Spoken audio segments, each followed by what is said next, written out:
Welcome back to the ELS news. जी हां, आज हम बात करने वाले हैं लोकसभा इलेक्शन 2024 के अपडेट के बारे में। जी हां, किसकी बनेगी सरकार, 543 सीटों में से कितनी सीटें मिलने पर बनेगी सरकार, और एनडीए, यूपीए, आम आदमी पार्टी और अन्य में से कौन मारेगा बाजी। ये तमाम जानकारी अपडेट आप सभी को इस वीडियो में जानने को मिलने वाली है। तो वही आपको बता दें कि आपने अभी तक ELS न्यूज चैनल को अभी तक सब्सक्राइब नहीं किया तो वीडियो के नीचे लाल बटन दिया, इस पर जाकर क्लिक कीजिए। चैनल को सब्सक्राइब करके बेल आइकन जरूर दबाएगा ताकि हर लेटेस्ट न्यूज अपडेट से आप अपडेट रह सके। इसी तरह अपने फोन पर साथ ही बात करते हैं। जी हां, भारतीय संसद के निम्न सदन लोकसभा के लिए अगला चुनाव 2024 में होने जा रहा है, जिसे मई 2024 में कराया जाएगा और ये स्वतंत्र भारत में 18वीं सदी लोकसभा चुनी जाएगी। इससे पहले 17वीं लोकसभा चुनाव में 2019 में हुई थी, जिसमें से भारतीय जनता पार्टी और उनके समर्थक दलों ने विजय हुई, जिसमें से नरेंद्र मोदी जी को प्रधानमंत्री बनाया गया था। और वहीं आपको बता दें, भारतीय संसद के निचले सदन लोकसभा में कुल सीटें 543 हैं, जिसमें से जीतने वाली पार्टी को साधारण बहुमत यानी कि 272 सीटें जीतनी होगी और प्रधानमंत्री नरेंद्र मोदी इस बार फिर वाराणसी में चुनाव लड़ सकते हैं। साथ ही 2024 के लोकसभा चुनाव में भारतीय जनता पार्टी की जीत निश्चित दिख रही है, क्योंकि दूसरी पार्टियों के पास दमदार उम्मीदवारों की कमी है और प्रधानमंत्री पद के लिए उम्मीदवार नहीं, वो योग्य उम्मीदवार हैं, लेकिन कांग्रेस में उनको सही से मौका नहीं मिलता। तो फिर इसी के साथ ही बात करते हैं लोकसभा की 543 सीटों में से फर्स्ट राज्य कौन सा निकलकर सामने आ रहा है और कितनी सीटें हैं। तो फटाफट से बात करते हैं, कोई आपका बिना टाइम वेस्ट किए सिक्किम राज्य की तरफ ले चलते हैं। तो सिक्किम में टोटल लोकसभा की सीटें हैं 1, जिसमें से एनडीए खाते में 1 विधानसभा सीट जाती हुई नजर आ रही है। साथ ही यूपीए खाते में और आम आदमी पार्टी खाते में 0 विधानसभा सीट जा सकती है। इसी के साथ ही अरुणाचल प्रदेश में कुल 2 विधानसभा सीटें दी गई, जिसमें से एनडीए खाते में 1 सीट और यूपीए खाते में भी 1 और आम आदमी पार्टी खाते में 0 और अन्य खाते में भी 0 विधानसभा सीट जा सकती है। इसी के साथ बात करते हैं त्रिपुरा की, फिर से 2 विधानसभा सीटों की। तो एनडीए खाते में 2 विधानसभा सीटें जा सकती हैं और यूपीए खाते में 0 और आम आदमी पार्टी खाते में भी 0 और अन्य खाते में भी 0 विधानसभा सीट जा सकती है। इसी के साथ लोकसभा की 543 सीटों में से 13 लोकसभा सीटों की बात कर लिए, जिनमें से एनडीए खाते में 9 लोकसभा सीटें जा सकती हैं और यूपीए खाते में 4 और आम आदमी पार्टी खाते में 0 और अन्य खाते में भी 0 विधानसभा सीट जा सकती है। इसी के साथ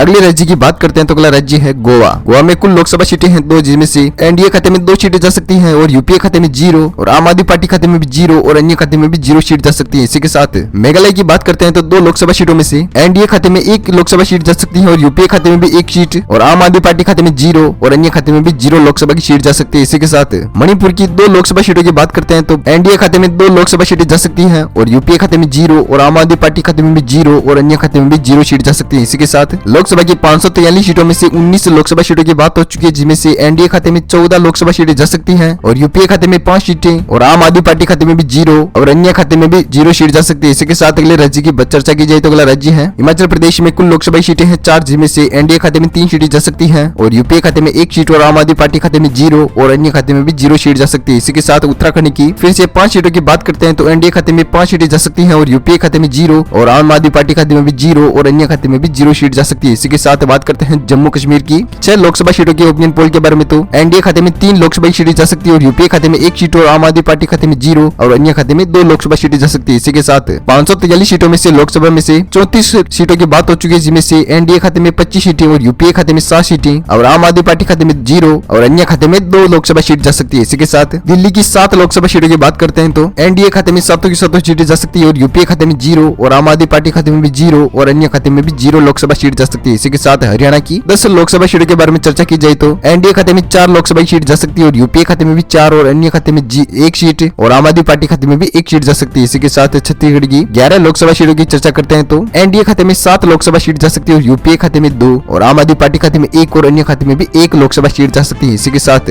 लोकसभा की 62 सीटों की बात हो चुकी है, जिसमें से एनडीए खाते में 43 लोकसभा सीट जा सकती है और यूपीए खाते में 13 और आम आदमी पार्टी खाते में 2 और अन्य खाते में 4 लोकसभा सीट जा सकती है। इसी के साथ बात करते हैं अगले राज्य की। तो अगला राज्य है पंजाब। पंजाब में कुल लोकसभा सीटें हैं 13, जिसमें से यूपी एनडीए खाते में 2 सीटें और यूपीए खाते में 4 और आम आदमी पार्टी खाते में 5 और अन्य खाते में 2 लोकसभा सीट जा सकती है। इसी के साथ बात करते हैं झारखंड की 14 लोकसभा सीटों के ओपिनियन पोल के बारे में। तो एनडीए खाते में 10 लोकसभा सीटें जा सकती है और यूपीए खाते में 2 और आम आदमी पार्टी खाते में 1 और अन्य खाते में भी 1 लोकसभा सीट जा सकती है। इसी के साथ चर्चा करते हैं असम की 14 लोकसभा सीटों की। तो एनडीए खाते में 13 लोकसभा सीटें जा सकती हैं और यूपीए खाते में 1 सीट जाती हुई नजर आ रही है। साथ ही आम आदमी पार्टी खाते में 0 और अन्य खाते में भी 0 सीट जा सकती है। इसी के साथ चर्चा करते हैं लोकसभा की 543 सीटों में से 103 सीटों की बात हो चुकी है, जिसमें से एनडीए खाते में 68 लोकसभा सीटें जा सकती है और यूपीए खाते में 20 सीटें और आम आदमी पार्टी खाते में 8 और अन्य खाते में 7 लोकसभा सीटें जा सकती है। इसी के साथ तेलंगाना राज्य की बात चर्चा की जाए तो तेलंगाना में 17 लोकसभा सीटें दी गई, जिसमें से एनडीए खाते में 7 लोकसभा सीटें जा सकती है और यूपीए खाते में 2 सीटें और आम आदमी पार्टी खाते में 0 और अन्य खाते में 8 लोकसभा की सीटें जा सकती हैं। इसी के साथ बात करते हैं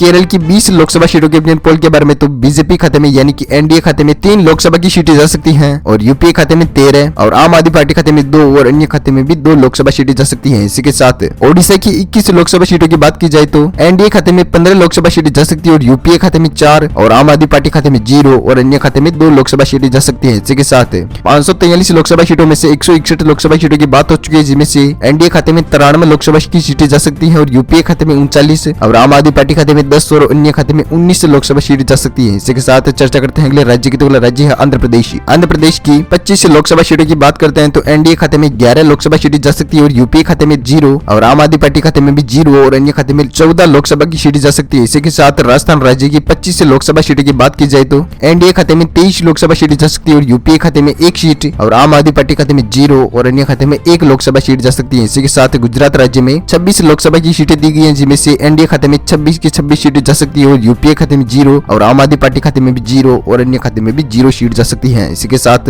अगले राज्य की चर्चा करते हैं तो अगला राज्य है कर्नाटका। कर्नाटक में 28 लोकसभा सीटों में से एनडीए खाते में 21 लोकसभा सीटें जा सकती है और यूपीए खाते में 5 सीटें और आम आदमी पार्टी खाते में 0 और अन्य खाते में 2 लोकसभा की सीटें जा सकती है। साथ ही बात करते हैं मध्य प्रदेश की 29 लोकसभा सीटों के ओपिनियन पोल के बारे में, तो एनडीए खाते में 25 लोकसभा सीटें जा सकती है और यूपीए खाते में 3 सीटें और आम आदमी पार्टी खाते में 0 और अन्य खाते में 1 लोकसभा सीट जा सकती है। इसी के साथ तमिलनाडु की 39 लोकसभा सीटें की चर्चा करते हैं तो एनडीए खाते में 16 लोकसभा सीटें जा सकती है और यूपीए खाते में 20 सीटें जा सकती हैं और आम आदमी पार्टी खाते में 0 और अन्य खाते में 3 लोकसभा सीटें जा सकती हैं। इसी के साथ अगले राज्य की चर्चा करते हैं तो अगला राज्य है बिहार। बिहार में कुल लोकसभा सीटें हैं 40, जिनमें से एनडीए खाते में 26 सीटें जा सकती है और यूपीए खाते में 4 सीटें और आम आदमी पार्टी खाते में 1 और अन्य खाते में 9 लोकसभा सीटें जा सकती हैं। साथ ही बात करते हैं पश्चिम बंगाल की 42 सीटों के बारे में, तो 42 में से एनडीए खाते में 15 लोकसभा सीटें जा सकती है और यूपीए खाते में 5 सीटें और आम आदमी पार्टी खाते में 0 और अन्य खाते में 22 लोकसभा की सीटें जा सकती हैं। इसी के साथ महाराष्ट्र की 48 लोकसभा सीटों की बात करते हैं तो एनडीए खाते में 38 लोकसभा सीटें जा सकती हैं और यूपीए खाते में 5 सीटें और आम आदमी पार्टी खाते में 0 और अन्य खाते में 5 लोकसभा की सीटें जा सकती है। इसी के साथ 543 में से 503 सीटों की बात हो चुकी है, जिनमें से एनडीए खाते में 337 सीटें जा सकती है और यूपीए खाते में 80 और आम आदमी पार्टी खाते में 10 और अन्य खाते में 76 लोकसभा की सीटें जा सकती है। इसी के साथ